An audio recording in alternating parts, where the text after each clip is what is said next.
Olá! Sabe, hoje em dia, a cena do crime não é mais só um beco escuro ou uma sala trancada, não. Ela se mudou para um lugar onde a gente passa boa parte do nosso tempo, a internet. O crime evoluiu. E, claro, os métodos de investigação tiveram que evoluir junto. Pois é, isso nos leva a uma pergunta fundamental. Sem uma impressão digital na arma do crime, sem testemunhas oculares no sentido clássico, como é que a polícia encontra os responsáveis por trás de uma tela de computador? A resposta, olha, tá num novo tipo de pista. Os métodos dos criminosos podem ter mudado, mas os investigadores, eles aprenderam a seguir um tipo diferente de evidência. É um rastro que, apesar de ser invisível ao olho nu, é sempre deixado para trás. Exatamente. Cada clique que a gente dá, cada comentário, cada postagem, absolutamente toda e qualquer ação online deixa o que a perícia hoje chama de rastro invisível. Pode pensar nisso como se fosse a impressão digital da nossa era. É a pista número 1 que dá início a uma investigação. Tá, rastro invisível? Só até um pouco como coisa de filme de espionagem, né? Mas, na prática, o que é esse rastro? Do que a gente está falando exatamente? A gente está falando do endereço IP, ou protocolo de internet. Sendo bem direta, é como se fosse o endereço digital exclusivo que cada aparelho, o seu celular, o seu computador, até sua Smart TV, ganha no momento em que se conecta à internet. É um número de identificação único naquela rede. A melhor maneira de visualizar isso é com uma comparação bem simples. Pensa assim, no mundo físico, toda a casa tem um endereço, certo? Para que as cartas, as encomendas cheguem no lugar certo. No mundo digital, é a mesma lógica. Cada dispositivo tem um endereço IP, para que os dados cheguem ao destino correto. É isso que, no fundo, faz a internet funcionar. Ok, então a gente tem esse endereço digital. A analogia faz total sentido. Mas vamos para a parte prática. Como é que as autoridades pegam esse número e, de fato, começam a seguir o rastro de um crime? Qual é o passo a passo? Olha, o processo é bem metódico e segue basicamente 4 passos.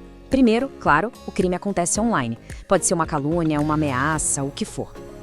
Naquele exato momento, o servidor do site ou do aplicativo registra o endereço IP de quem cometeu a ação. Com esse registro em mãos, a investigação vai e pede uma ordem judicial.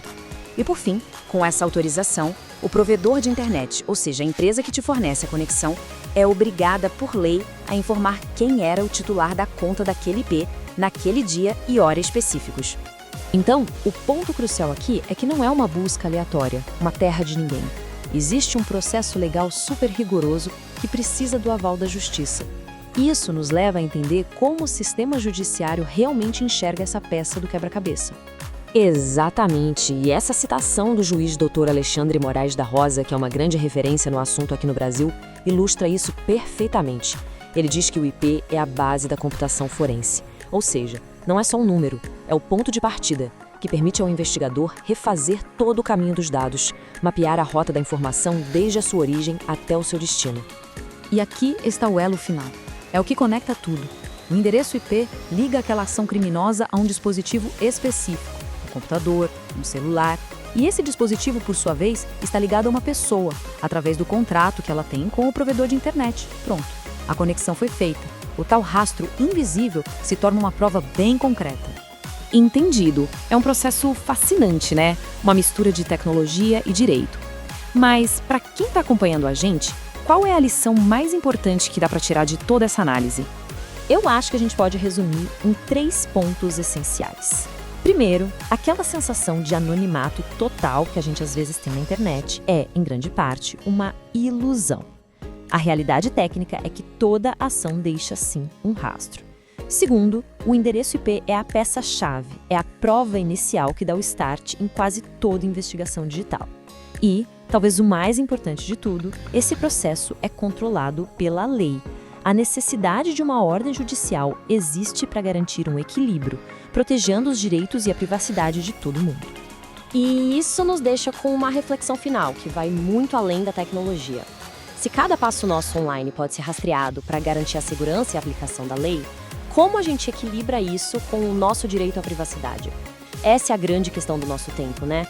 Onde exatamente a gente deve traçar essa linha no mundo digital?